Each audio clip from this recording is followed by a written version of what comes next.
Bonjour à tous, voici donc l'épisode 4 de la saga SX30. On va voir trois options qu'on n'a pas vues dans les précédentes vidéos, qu'on n'a pas détaillées. On va commencer par le bouton programmable qui se trouve ici, le bouton S, qui se trouve donc à gauche du viseur, là. Donc on peut programmer ce bouton pour avoir des options personnelles utilisable immédiatement. Alors moi je l'ai programmé là pour avoir le e-contrast qu'on voit en bas à droite de l'écran. Non, on ne le voit pas évidemment. Voilà le e-contrast tout en bas ici à côté de l'ISO.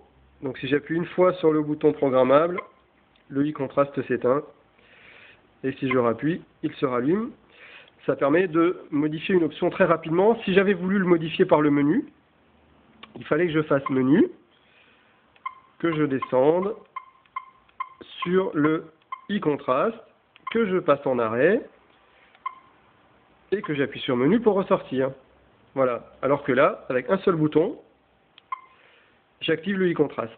Alors, on peut activer d'autres fonctions qui sont réglables par ici.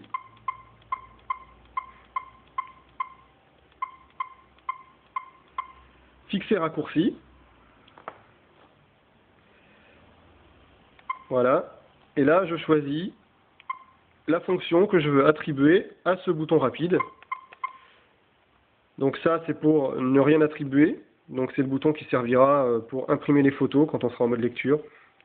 Donc le e-contrast, la balance des blancs perso, le menu mes couleurs, le bracketing, le mode drive, la mémorisation de l'autofocus, la correction des yeux rouges, la F-Servo, la qualité de la vidéo, donc la taille en fait, la taille des photos, la mesure de la lumière, la correction d'exposition, la mémorisation de l'exposition, le téléconvertisseur numérique, donc c'est le fameux x1,7 ou x2,1 qu'on a vu dans la vidéo numéro 1 je crois, et l'affichage, donc l'extinction de l'afficheur, de l'écran.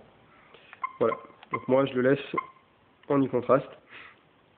Maintenant on va passer sur le réglage de la zone de mise au point. Il y a une option qui est quand on est en mode P. Alors en mode auto on n'a pas accès. En mode auto on n'a pas accès à grand chose.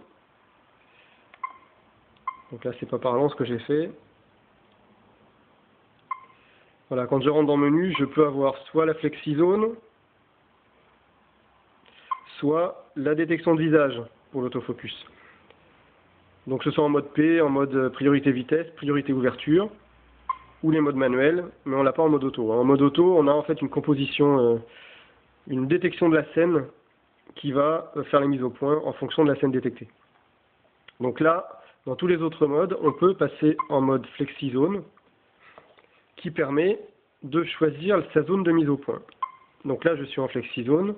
Je vais pouvoir, en appuyant sur le bouton du changement de la zone de mise au point, qui se trouve juste en dessous du bouton lecture.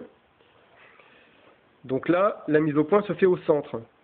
Donc ça veut dire que si je prends une photo, je peux par exemple aller chercher et mettre la mise au point là, appuyer à mi-course sur le déclencheur, la mise au point est faite, la mesure de lumière aussi, et après je recadre. Et ensuite je prends la photo.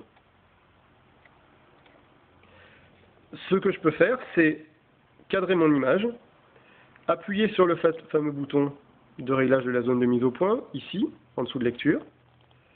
Et là, je vais pouvoir déplacer l'endroit où je veux faire ma mise au point. Donc j'utilise le bouton à 4 positions, ici, au bas droite-gauche, pour déplacer ma zone. Donc mettons que je veux aller faire la mise au point sur la porte derrière. Voilà, je fais mon cadrage. J'appuie à mi-course et la mise au point se fait sur la porte au fond. Et je prends la photo. Voilà, a priori, je pense que c'est pas très utile. Si on reste appuyé sur le bouton, ça revient au centre automatiquement. Je reste appuyé 2 secondes, ça revient au centre. Voilà, personnellement, moi je préfère aller choisir vite fait même l'endroit où je veux faire la mise au point, appuyer sur le déclencheur, recadrer et shooter. Après, chacun fait comme il veut. Autre chose, autre possibilité qu'on a, c'est de régler un menu perso qu'on appelle mon menu.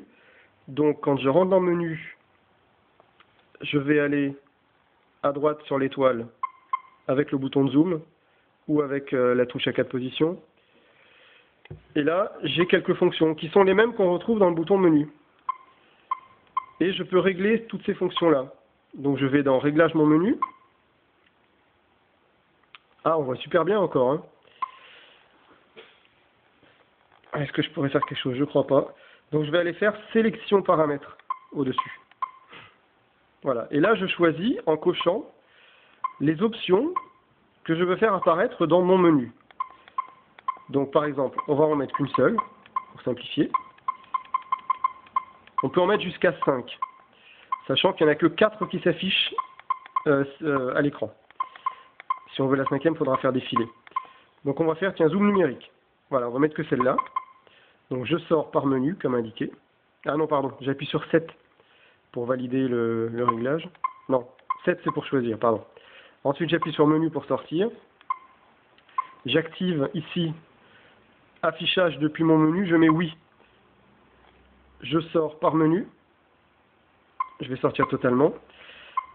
Ce qui veut dire que maintenant, quand j'appuierai sur la touche menu, je vais arriver directement dans mon menu. Voilà. Et là, j'ai effectivement le zoom numérique. Et c'est tout ce que j'ai comme choix. Ah non, j'en ai oublié un. J'ai laissé fixer raccourci. On va l'enlever. Donc, sélection paramètres. Voilà, il est là. Je ressors par menu. Je ressors totalement. Voilà. Donc maintenant, je rappuie sur menu. Et j'ai effectivement uniquement la fonction zoom numérique ou les réglages. Réglage mon menu.